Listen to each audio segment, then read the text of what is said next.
ఇప్పుడు ప్రతిజ్ఞ చెప్తాను, దయచేసి మీరందరూ కూడా. రాష్ట్ర ప్రజలకు పప్పు బెల్లాల్ని ఎరవేసి వేల కోట్ల రూపాయలు అవినీతి చేసిన ఘన చరిత్ర జగన్మోహన్ రెడ్డిదని, అటువంటి విధ్వంసకర నాయకుడిని రాజకీయాల్లో స్థానం కల్పిస్తే ప్రజలు తీవ్రంగా నష్టపోతారని తెలుగుదేశం పార్టీ పొలిట్ బ్యూరో సభ్యులు మాజీ మంత్రి యనమల రామకృష్ణుడు ఆరోపించారు. కాకినాడ జిల్లా తుని తెలుగుదేశం పార్టీ ప్రజావేదిక వద్ద ప్రభుత్వ విప్ ఎమ్మెల్యే యనమల దివ్య అధ్యక్షతన జరిగిన కూటమి ప్రభుత్వ సంవత్సర విజయోత్సవ వేడుకల్లో ఆయన పాల్గొని ప్రసంగించారు. ఈ ఏడాది కాలంలో నియోజకవర్గంలో 260 కోట్లతో గ్రామాన అభివృద్ధి సంక్షేమ పథకాలు అమలు చేయడం జరిగిందన్నారు. నియోజకవర్గ వ్యాప్తంగా ప్రతి గ్రామంలోనూ మౌలిక వసతులు కల్పించేందుకు కృషి చేస్తామని హామీ ఇచ్చారు. కూటమి ప్రభుత్వం సారథ్యంలో రాష్ట్రంలో అభివృద్ధి వేగవంతంగా సాగుతుందని, మోదీ, చంద్రబాబు, పవన్ ఎంతో సఖ్యతతో ప్రజాపాలన అందిస్తున్నారన్నారు. నియోజకవర్గంలో తెలుగుదేశం పార్టీతో పాటు జనసేన, బీజేపీ నాయకత్వానికి సముచిత స్థానం కల్పించి ముందుకు సాగుతామన్నారు. ఈ కార్యక్రమంలో తెలుగుదేశం, బీజేపీ, జనసేన నాయకులు, కార్యకర్తలు, అభిమానులు పాల్గొన్నారు.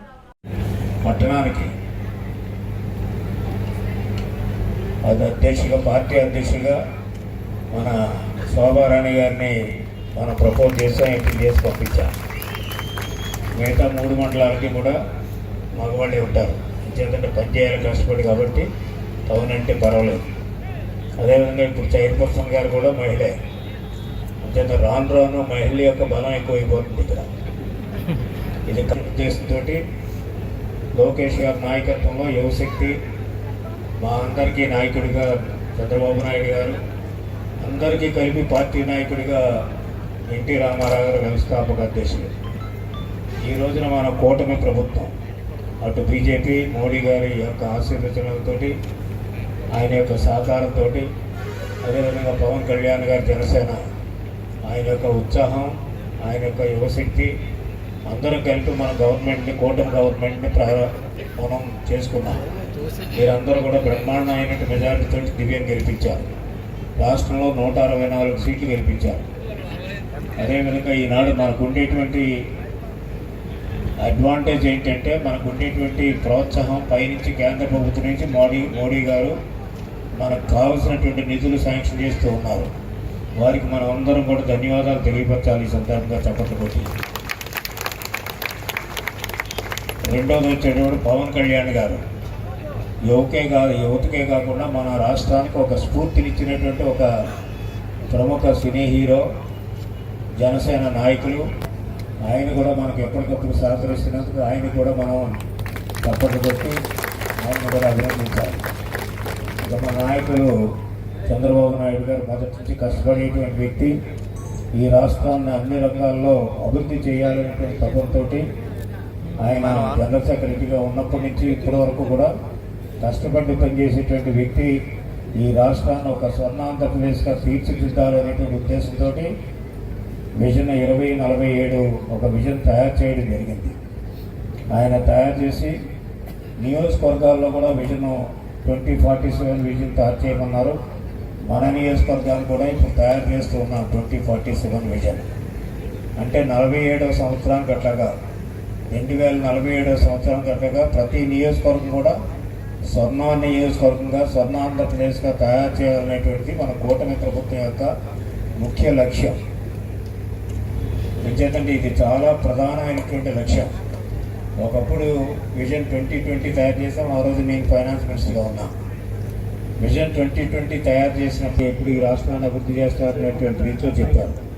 దాంట్లో ఒకే ఒక మాట చెప్పాం, ఆర్థిక అభివృద్ధి గురించి. మేము అధికారంలో ఉండేటప్పటికి 2020 విజన్ డాక్యుమెంట్లో డబల్ డిజిట్ సాధిస్తామనేటువంటి ప్రధానంగా చెప్పడం జరిగింది.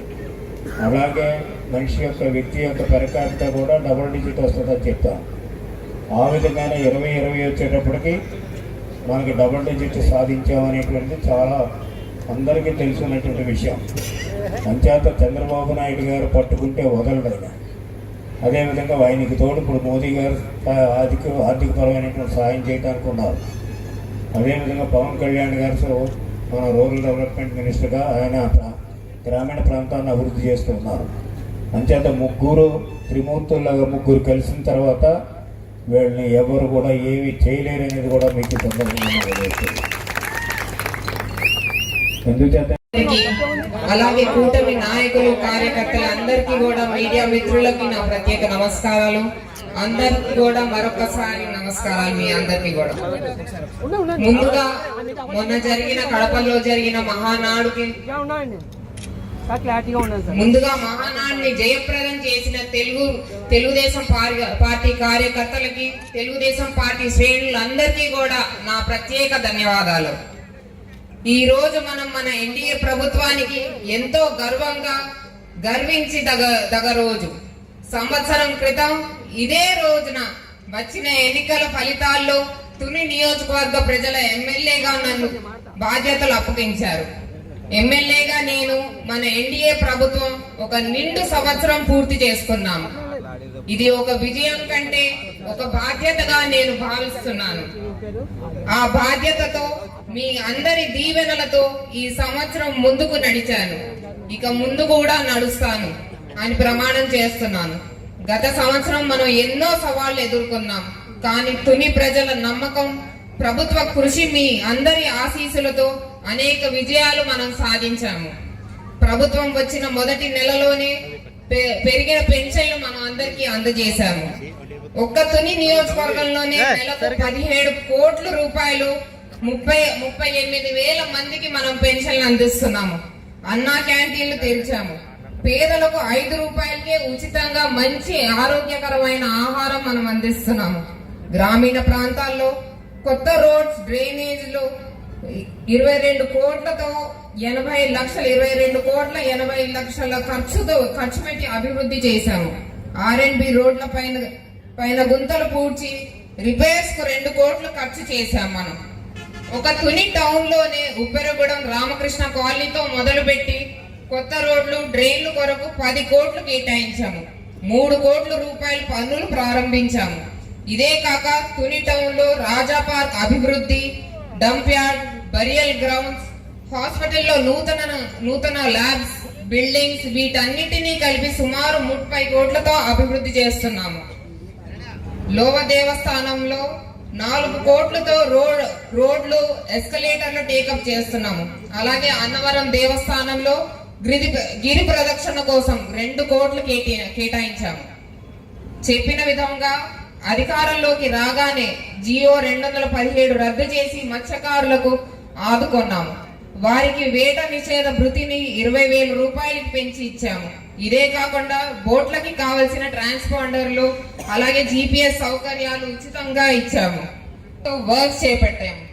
రామరాజు కట్టు, సూరన్న కట్టు, తాండవ, పంపా డ్రైన్స్, గ్రాయిన్స్ కలిపి మైనర్ ఇరిగేషన్ 50 లక్షలతో పనులు చేపట్టాము. అభివృద్ధి, సంక్షేమ కార్యక్రమాలు చేపట్టాము. ఈ మొత్తం లిస్టు కూడా మీడియా వారికి అందజేయబడుతుంది, వెళ్ళేటప్పుడు తీసుకోవాల్సిందిగా కోరుతున్నాం. ఇది కేవలం మొదటి అడుగు మాత్రమే. ఈ అభివృద్ధి యాత్ర ఇంకా చాలా దూరం కొనసాగాలి. ప్రజల ఆశలు నెరవేర్చే దిశగా మన ఎన్డీఏ ప్రభుత్వం, నేను నిత్యం కృషి చేస్తాము. మీ అందరి ఆశీస్సులు, సలహాలు నాకు ఎప్పుడూ కావాలి. అన్నిటికంటే ముఖ్యంగా ఇవాళ తుని ప్రశాంతంగా ఉంది. హత్యలు, గొడవలు, అవినీతి అక్రమాలకు ఇక్కడ చోటు లేదు. ఇటువంటి ప్రశాంతత వాతావరణం అభివృద్ధికి ఎంతో మేలు. ఈరోజు ఒక మంచి కార్యక్రమాన్ని మనం ఏర్పాటు చేసుకున్నాం. గత సంవత్సరం క్రితం ఎన్నికలు జరిగినప్పుడు ఈ రాష్ట్రాన్ని మనం ఎలా కాపాడుకోవాలా, అపారమైన అనుభవం నుండి ప్రభుత్వాన్ని ఏ విధంగా మనం తెచ్చుకోవాలంటే ఒక సంకల్పంతో మనందరం కూడా కష్టపడి పనిచేయడం జరిగింది. ఎన్నికలు రాకముందు ఒక సంవత్సరం పాటు ఈ నియోజకవర్గానికి తెలుగుదేశం పార్టీ ఇన్ఛార్జిగా ఉన్నటువంటి యనమల దివ్య గారు మీ ఇంటికి మీ దివ్య అనేది ఒక గొప్ప కార్యక్రమాన్ని తలపెట్టుకోండి. ఆ కార్యక్రమం ద్వారా ప్రతి గ్రామంలోని, ప్రతి పట్టణంలోని, ప్రతి గడపకి తిరిగి మీ యొక్క సమస్యలు ఏంటి, మీ ప్రాంతాల్లోని సమస్యలు ఏంటి, ఇప్పటి వరకు ఎటువంటి అభివృద్ధి మనం నోచుకోవాలి, అభివృద్ధి ఎటువంటిగా తీసుకెళ్లాలా అనే ఒక అవగాహనతో ఈ సంవత్సర కాలం పాటు ఎన్నికైన తర్వాత పెద్దలు రామకృష్ణ గారి యొక్క సూచనలు, సలహాల మేరకు మనందరి యొక్క సహకారంతో ఈ నియోజకవర్గానికి ఎనలేని అభివృద్ధి కార్యక్రమాలు చేయడం జరుగుతుంది. మరి ప్రభుత్వం వచ్చిన తర్వాత మన గ్రామీణ ప్రాంతాల్లో కానీ పట్టణ ప్రాంతాల్లో కానీ ఈ సంవత్సరం లోపునే కొన్ని వందల కోట్ల రూపాయలు రోడ్లు సంబంధించి కానీ వ్యవసాయం సంబంధించి కానీ నీటి వనరులకు సంబంధించి కానీ మరి పట్టణానికి సంబంధించి పులిపురపాల సంఘానికి సుమారు 10 కోట్ల రూపాయలతోటి వివిధ ప్రాంతాల్లో రోడ్లు వేసే కార్యక్రమాలు తీసుకోవడం జరిగింది. దాంతోపాటుగా సంక్షేమ కార్యక్రమాలు ఇచ్చిన మాట ప్రకారం మరి ప్రభుత్వం వచ్చిన వెంటనే 4,000 రూపాయలు పెన్షన్ ఇచ్చే కార్యక్రమం, దివ్యాంగులకి 6,000 రూపాయలు పెన్షన్ ఇచ్చే కార్యక్రమం ప్రతి నెల 1వ తారీఖు ఇచ్చే కార్యక్రమాలు జరుగుతున్నాయి. అదే కాకుండా మరి దఫదఫాలుగా మరి వచ్చే నెల నుంచి ఎంతమంది పిల్లలు ఉంటే అంతమందికి తల్లికి వందనం కార్యక్రమాలు తీసుకోబోతున్నారు. అలాగే సూపర్ 6 పథకాలని అంచెలంచెలుగా ప్రతి వారికి వెందాలంటే ఒక సంకల్పంతో ఒక కార్యక్రమం తీసుకోవడం జరిగింది. మరి గతంలో మనం ఈ రేషన్ సరుకులు మరి వ్యాన్ల ద్వారా మనకు సరఫరా చేసే కార్యక్రమాలు ఉన్నాయి. ఆ సరుకులు సరిగ్గా అందక చాలామంది ఆ యొక్క సరుకులు కోల్పోయి అనేక రకాల ఇబ్బందులు పడిన పరిస్థితులు ఉన్నాయి. ఇవన్నీ కూడా అవగాహన చేసుకొని గత విధానాన్ని కొనసాగించాలా,